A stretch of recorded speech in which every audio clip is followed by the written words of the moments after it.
नमस्कार, मैं हूं आपके साथ संजय सिन्हा। आप देख रहे हैं खास बात इंडिया। आप सभी का बहुत बहुत स्वागत। नया साल आने वाला है, चंद घंटों के बाद 2021 में हम सब प्रवेश कर जाएंगे और पुराने साल यानी 2020 को कह देंगे अलविदा। आपसे कहना चाहेंगे कि साल का हर दिन यूं आपकी जिंदगी में आए, साल का हर दिन यूं आपकी जिंदगी में आए, चारों तरफ खिली हो कलियां और हर कली मुस्कुराए।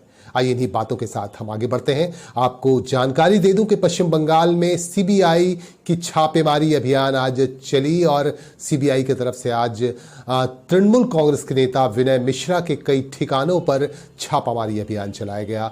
विनय मिश्रा के कई ठिकानों पर छापामारी अभियान इसलिए चलाया गया कि मवेशी तस्करी में विनय मिश्रा का नाम आ रहा है। और आपको बता दूं कि विनय मिश्रा अभिषेक बनर्जी के बहुत करीबी बताए जाते हैं। अभिषेक बनर्जी जो तृणमूल कांग्रेस के युवराज हैं और प्रदेश की मुख्यमंत्री ममता बनर्जी के भतीजे हैं, और कहा जाता है कि अभिषेक बनर्जी के काफी करीबी रहे हैं विनय मिश्रा। विनय मिश्रा के ठिकानों पर छापामारी अभियान चला मवेशी तस्करी के मामले में। कोलकाता में भी 2 ठिकानों पर छापामारी अभियान चलाया गया और जल्द ही और भी कार्रवाई की जाएगी, ऐसा संकेत दिया है सीबीआई के अधिकारियों ने। और इसके बाद हम आपको लिए चलेंगे सीधे सीधे आसनसोल। आसनसोल पहुंचे आसनसोल संसदीय क्षेत्र के सांसद बाबुल सुप्रियो, जो भाजपा के नेता भी हैं और जिन्हें भाजपा का बंगाल में एक बड़ा चेहरा भी माना जाता है।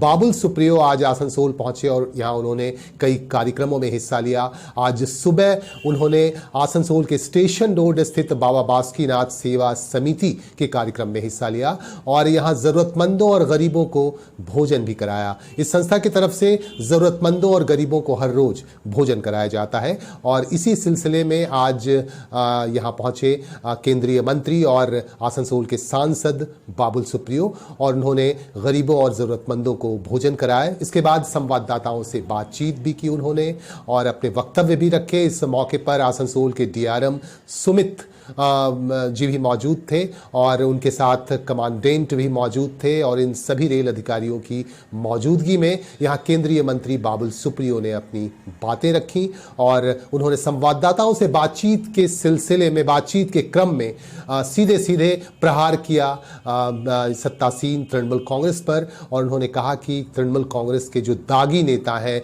जिनके संबंध बालू माफियाओं से रहे हैं, कोयला माफियाओं से रहे हैं, उन पर शिकंजा कसना शुरू हो गया है और कार्रवाई लगातार चल रही है। और ये तमाम नेतागण जिनके संबंध रहे हैं बालू माफियाओं से, कोयला माफियाओं से और गौ तस्करी से, ऐसे नेताओं पर शिकंजा कसता जा रहा है और इन तमाम नेताओं की गिरफ्तारी भी होगी। इस तरह की बातें कहीं बाबुल सुप्रियो ने।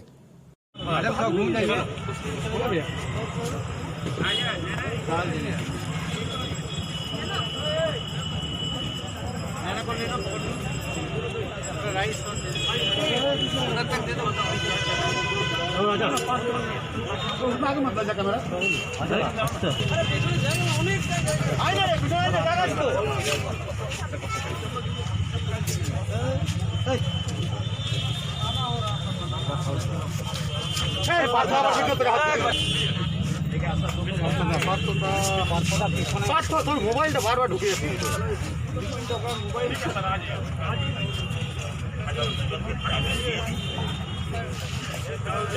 বিষয়টা সেই বিষয় নিয়ে আলোচনা হচ্ছে দলে জয়নিং যখন করানো হয়েছে তখন এই ব্যাপারে আগামী দিনে দেখুন, সবচেয়ে বড় কথা হচ্ছে যে অনেকের নামই কিন্তু আমরা বিভিন্ন রকমের ঘটনাতে আমরা শুনেছি।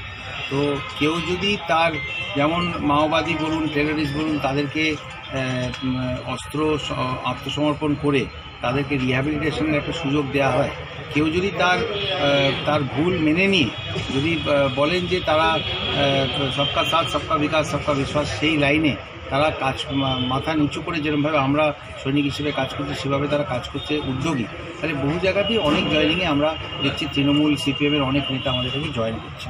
তো বাকি কন্ট্রোভার্সি একটু আধটু তো এদিকে থাকবেই, সেটাকে হ্যান্ডেল করার জন্য যে ইন্টেন্ট, যেটা নীতি এবং নিয়ত, সেটা দুটোই আমাদের আছে। কাজেই যদি কোথাও দেখবেন যে এক দুজন যদি এদিক ওদিক থেকে যদি কোথাও বিতর্কমূলক যদি কোনো জয়েনিং হয়, তারাও কিন্তু বিতর্কের বাইরে থেকে এই মন্ত্রী ক্ষেত্রে নিজেদেরকে অনুপ্রাণিত করে তারা বাবুদা যদি এরাও যদি যে অনুপ মাঝি বা এনারাও যদি ওই পথেই হাঁটেন তাহলে কি তাদের কি জয়েন করাবেন? কোনো চান্স নেই ওদের। তো আমি তো আপনাদের আগেই বললাম যে আমি খুব দেখে খুব আনন্দিত হলাম, একটু আশ্চর্য হলাম যে আলিপুরের সেন্ট্রাল জেলের রংটাও নীল সাদা করা হয়েছে। অর্থাৎ এই যারা তৃণমূলের সঙ্গে ছিলেন এরা ওইটাই পাঠিয়ে চলে, সবাই ওইখানেই থাকবে। কিন্তু আমি কালকে বলেছিলাম যে আরব সাগরে তৃণমূলকে ফেলে দেওয়া হবে, তাতে লোকে বলেছিলেন বঙ্গোপসাগর নয় কেন, এটা কাছে। আমি বলেছিলাম দিদির সমস্ত এইসব যারা ভাইপোরা আশপাশে যারা থাকেন তারা মানে থানায় ভেতরে বসেও মোবাইলে তোলাবাজি, খুন, কন্ট্রাক্ট কিলিং এসব চালান। সেই জন্য এমন একটা জায়গায় তাদের ট্রান্সফার করা হবে, সাগরে ফেলা হবে, সেখান থেকে সিগন্যালও পশ্চিমবঙ্গে পৌঁছে যাবে। সেটাই আমাদের মাননীয় গৃহমন্ত্রী আমাদের কাছে লক্ষ্যমাত্রা ধার্য করে দিয়েছেন, আগলিবার 200 পার।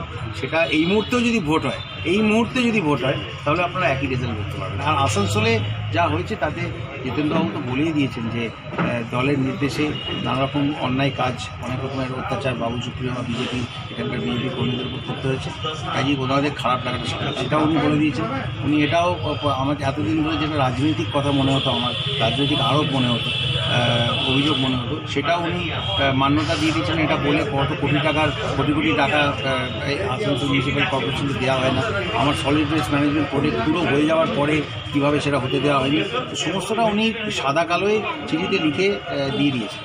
তো কাজেই আমার অভিযোগগুলো প্রমাণিত হয়ে গেছে। আর বাকি আপনারা যে সমস্ত গুজব ছড়াচ্ছেন, আমি কালকেও বলে দিচ্ছি, আজকে আবার বলে দিচ্ছি যে উনি দিদির হয়ে কাজ করছেন, ভাইপোর হয়ে রয়েছেন, সেটা বারবার বলেছেন। আমি কোনো রকমের রাজনৈতিক কটু কথা বলতে চাই না। ওনাকে দিদির হয়ে কাজ করতে দিন, আমরা নরেন্দ্র মোদীজি আমাদের দাদার হয়ে কাজ করছি, একটু আলাদা, আমরা একে অপরের সঙ্গে লড়াই করছি, সেটা সেরকমই ছিল, সেরকমই থাকবে। किसानों का आंदोलन किसान बिल को लेकर अभी भी जारी है। हरियाणा और राजस्थान बॉर्डर पर हमारे पास खबर आ रही है कि हरियाणा और राजस्थान बॉर्डर पर पुलिस और किसानों के बीच हिंसक झड़प हुई और इस हिंसक झड़प में कई किसान बुरी तरह घायल हुए। घायल किसानों को अस्पताल पहुंचाया गया। दरअसल यहां किसानों ने ट्रैक्टर को घुसेड़ दिया, यहां बैरिकेड लगाया गया था पुलिस की तरफ से, लेकिन बैरिकेड को तोड़कर किसानों ने ट्रैक्टर अंदर हरियाणा की तरफ घुसेड़ दिया, अंदर घुसा दिया। इसके बाद पुलिस ने इन पर हमला करना शुरू कर दिया और इस हिंसक झड़प में कुछ किसान बुरी तरह घायल हो गए। घायल किसानों को अस्पताल पहुंचाया गया। आपको बता दूं कि किसान बिल को लेकर किसानों की नाराजगी अभी भी खत्म नहीं हुई है।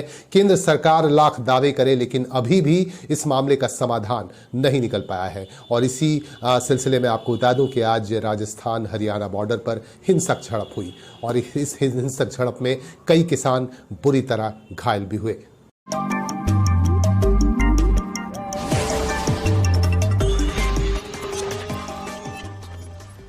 एक तरफ धोखेबाजी तो दूसरी तरफ इंसानियत।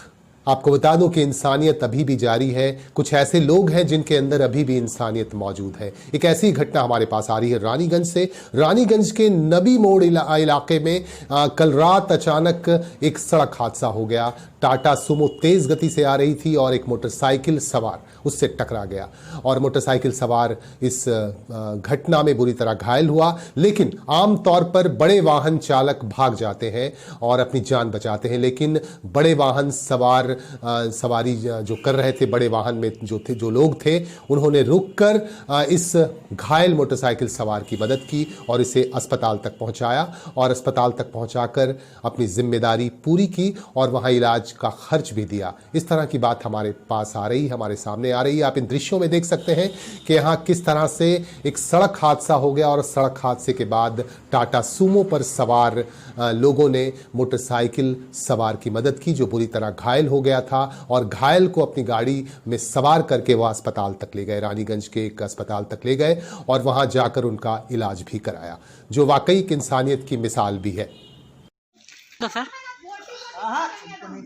धक्का मार दिया, हमको कुछ समझ में नहीं आया कैसे धक्का मार आप कहाँ जा रहे थे? घर कहाँ पे? अप्रीन मेडिकल का साइड में जा रहे थे हम और बहुत जोर धक्का लगा, कमर में दर्द है बहुत बड़ा। अरे अभी उधर से वो टाटा सुमो आ रहा था, गोल्ड इधर से जा रहा था रानीगंज से मंगलपुर तरफ जी। तो एक पथ चलने वाला को वो मारा है, गाड़ी ट्रेन में चल गया, उसको हॉस्पिटल ले गया। क्या नाम हो सर आपका? मेरा मुनव्वर। क्या रेलवे की नई वेबसाइट IRCTC कल से लाइव हो जाएगी। आज रेल मंत्री पीयूष गोयल ने बाकायदा इसकी शुरुआत कर दी और कल से यानी 1 जनवरी से यह वेबसाइट पूरी तरह से लागू हो जाएगी, लाइव हो जाएगी। और इस वेबसाइट की मदद से आप 1 मिनट में फटाफट अपनी टिकट बुक करा सकते हैं। और इस वेबसाइट को आप लॉगिन कर सकते हैं www.irctc.co.in पर, और इसी वेबसाइट पर जाकर आप सीधे इस वेबसाइट से जुड़ सकते हैं और फटाफट अपनी टिकट बुक करा सकते हैं। और कल से ये वेबसाइट लाइव हो जाएगा। पार्टी से इस्तीफा और फिर घर वापसी। हम बात कर रहे हैं आसनसोल म्युनिसिपल कॉरपोरेशन के प्रशासक जितेंद्र तिवारी की, जो तृणमूल कांग्रेस के वरिष्ठ नेता है और उन्होंने अचानक इस्तीफा दे दिया था और पार्टी से और आसनसोल म्युनिसिपल कॉरपोरेशन के प्रशासक पद से, लेकिन इसके बाद फिर से उनकी घर वापसी हो गई है। आज उन्होंने अपने विधानसभा क्षेत्र पांडेश्वर का रुख किया। इससे पहले बहुत तरह की अटकलें लगाई जा रही थी। ऐसा कहा जा रहा था कि जितेंद्र तिवारी भारतीय जनता पार्टी में चले जाएंगे। यह भी बात हो रही थी कि जितेंद्र तिवारी की ऑलरेडी बात हो चुकी है भाजपा के बड़े नेताओं से, लेकिन ऐसा उन्होंने नहीं किया। आज उन्होंने पूरी तरह से साफ कर दिया कि वह तृणमूल कांग्रेस से ही जुड़े रहेंगे। उन्होंने पांडवेश्वर में सबसे पहले पहुंचकर मंदिर में पूजा अर्चना की। पूजा अर्चना करने के बाद संवाददाताओं से बातचीत की। पत्रकारों से बातचीत के क्रम में उन्होंने साफ ये कहा कि उन्होंने गुस्से में आकर इस्तीफा दे दिया था, लेकिन उनकी मंशा कभी नहीं रही कि वह भाजपा में जाएं। और इस तरह की बात उन्होंने कही। उन्होंने कहा कि वह दीदी यानी ममता बनर्जी के साथ ही रहेंगे और अंत तक उनके साथ ही रहेंगे। और उन्होंने यह भी कहा कि ममता बनर्जी इस बार फिर बंगाल में हैट्रिक करने जा रही हैं और तीसरी बार वह मुख्यमंत्री बनेंगी पश्चिम बंगाल सरकार की। इस तरह की बातें जितेंद्र तिवारी ने कही। उन्होंने एक बात और कही, उनके बारे में कहा गया था यहां उनके इस्तीफा देने के बाद पांडवेश्वर में काफी विरोध हो गया था और उनकी टांगे तोड़ने की बातें भी कही गई थी। इस पर जितेंद्र तिवारी ने कहा कि इस तरह के बयानों से वह कतई नाराज नहीं है, वह फिर से काम करना चाहते हैं, बहुत सक्रिय होकर काम करना चाहते हैं। उन्होंने गलती में आकर से इस्तीफा दे दिया था, बहुत नाराजगी के आलम में उन्होंने इस्तीफा दे दिया था, लेकिन वह फिर से सक्रिय होना चाहते हैं। और आज आपको बता दूं कि उन्होंने पांडवेश्वर के मंदिर में पूजा अर्चना की, यहां के लोगों से मुलाकात की, यहां के नेताओं से उन्होंने बैठकें की भी की, उनके साथ उनसे मुलाकात भी की और आगे की रणनीति को लेकर भी उनकी बातचीत हुई यहां के स्थानीय नेताओं से।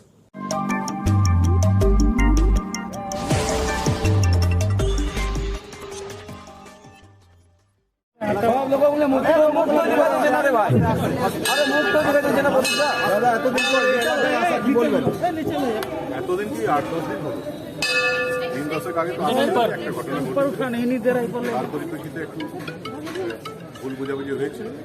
আবার বলেছি দিদির সঙ্গে নেতৃত্বে কাজ করবো, গত 2 তারিখে একটা অনুষ্ঠান তথা জেলার সবাই আজকে কার্ডে নাম, আপনার নাম দেখতে পাবেন। যখন আমি বলেছিলাম যে আমি রাজনীতি থেকে দূরে সরে যাচ্ছি, একটা ভুল বোঝাবুঝি হয়েছে, কর্মীদের মনে একটু কি সন্দেহের বাতাবরণ তৈরি হয়েছে। তো এইগুলো তো হবেই।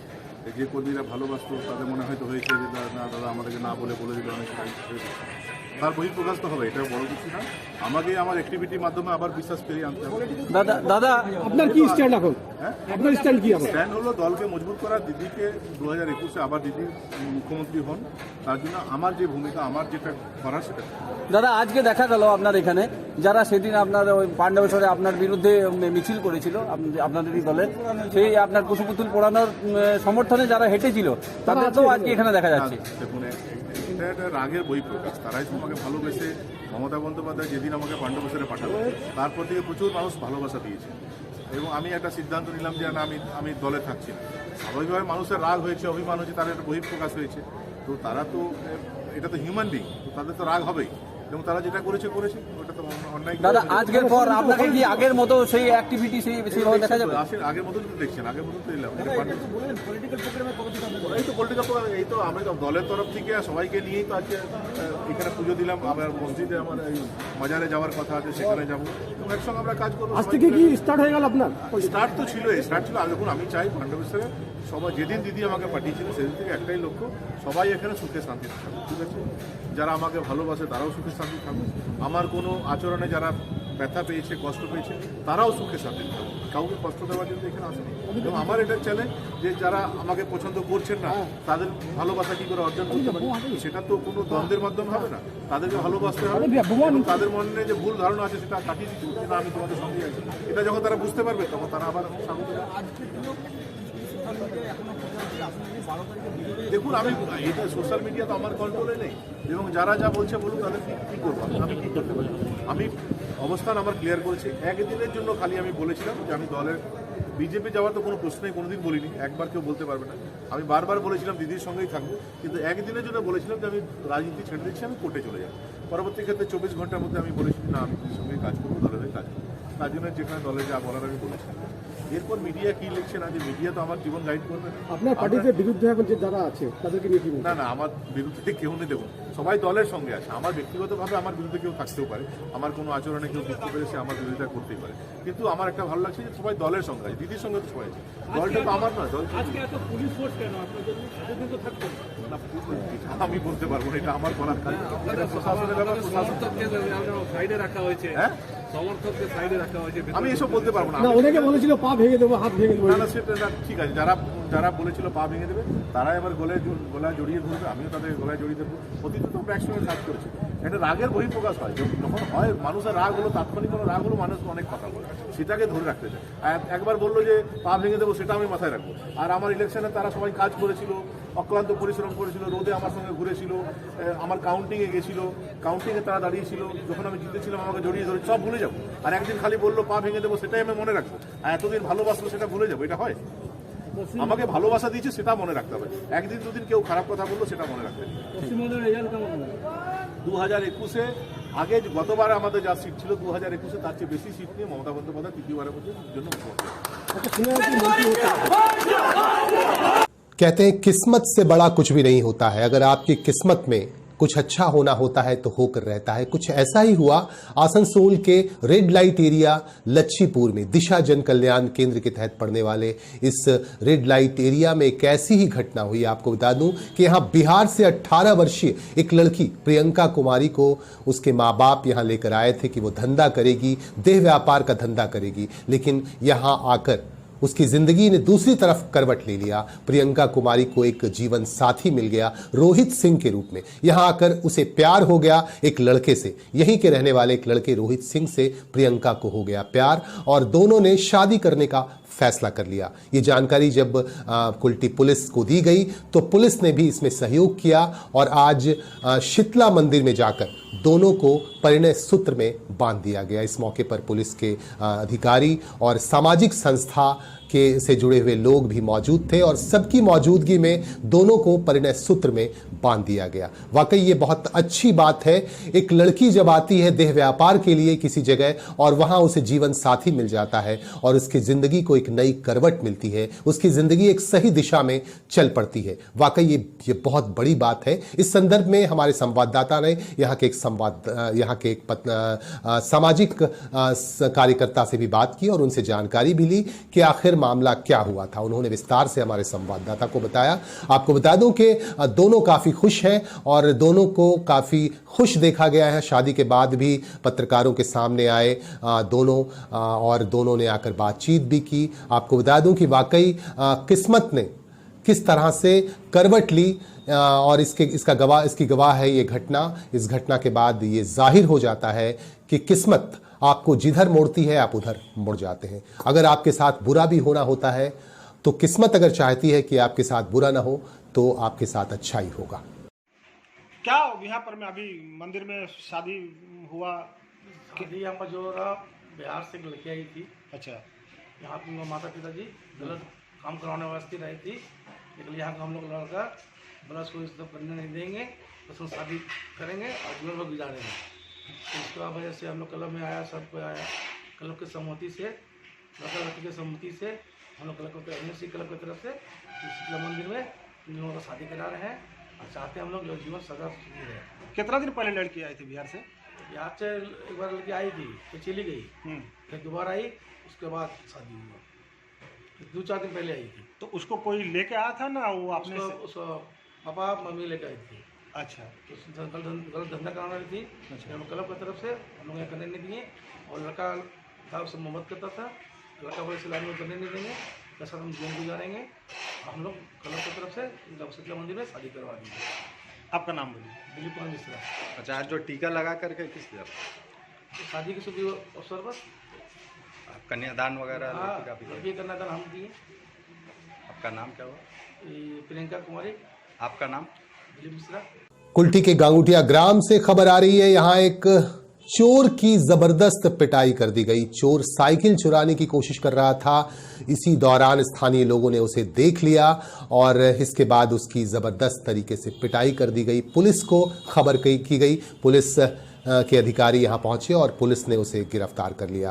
और आपको बता दूं कि कई दिनों से यहां चोरी की घटनाएं हो रही थीं और ऐसा अंदेशा है कि इसी चोर ने यहां पर वारदातों को अंजाम दिया और छोटी मोटी चीज़ें चुराई। मोबाइल, साइकिल और छोटी छोटी चीज़ें, बर्तन, ये तमाम चीज़ें चुराने की कोशिश की और चुराई भी। और आज जब वह साइकिल चुराने यहाँ पे आया तो स्थानीय लोगों ने उसे देख लिया और उसकी ज़बरदस्त पिटाई कर दी गई।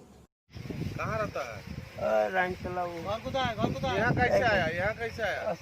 थोड़ा खा पी के কি করছিল? সাইকেল নিয়ে গেছিল বাড়ি থেকে না স্যার না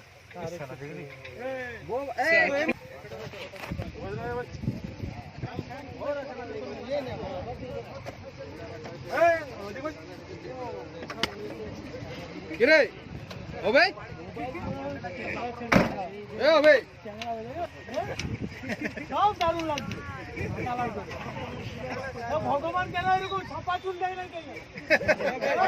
কালো চুল করে করে তুই পারিস না কেন? হঠাৎ ওই লোকটা মনে হয় জানি না ড্রিঙ্ক করে না কি করে না সাইকেল, তো সেটা আমরা কেউ জানি না। অবশ্য ওটাই দেখি একটা সাইকেল নিয়ে বাড়ি থেকে আমাদের ওই পাশের ওই বাড়ি থেকে একটা সাইকেল লাল রঙের নিয়ে যাচ্ছিল। নিয়ে যাওয়ার পর যখন নিয়ে চলে গেছে কিছুটা দূরে, তারপর তখন পিছন থেকে সবাই বলছে যে সাইকেল নিয়ে গেছে, সাইকেল নিয়ে গেছে। দিয়ে তারপর সব ছেলেরা দৌড়ে পড়ে ওই লোকটাকে ধরে, তখন প্রেজেন্টে সাইকেল দেখছি আর ওই লোকটা মানে একসঙ্গে ওখানে ওই ঝুঁকের মধ্যে ছিল। তারপর ওকে সবাই ধরে নিয়ে এসে পুরো পুলিশে খবরটা দিই, তারপরে পুলিশে এখন মাত্র। আপনার নাম? আমার নাম দীপক বর্মন। भारत में भी कोरोना फिर से नए रूप में स्ट्रेन कर रहा है। इसे देखते हुए रानीगंज थाने की पुलिस और आसनसोल दुर्गापुर पुलिस कमिश्नरेट के एसीपी सेंट्रल तथागत पांडे के नेतृत्व में एक शिविर लगाया गया रानीगंज में मारवाड़ी रिलीफ सोसाइटी अस्पताल के निकट। और इस शिविर के माध्यम से लोगों को जागरूक किया गया और बताया गया कि अभी भी एहतियात बरतने की जरूरत है। और इस शिविर के दौरान लोगों को मास्क बांटे गए और लोगों को सैनिटाइजर लगाने की भी हिदायत दी गई और सैनिटाइजर दिए भी गए। और ये इंतजार की गई तमाम लोगों से, आम लोगों से, कि अभी भी बच कर रहने की जरूरत है, क्योंकि कोरोना अभी गया नहीं है, कोरोना आपके आसपास है।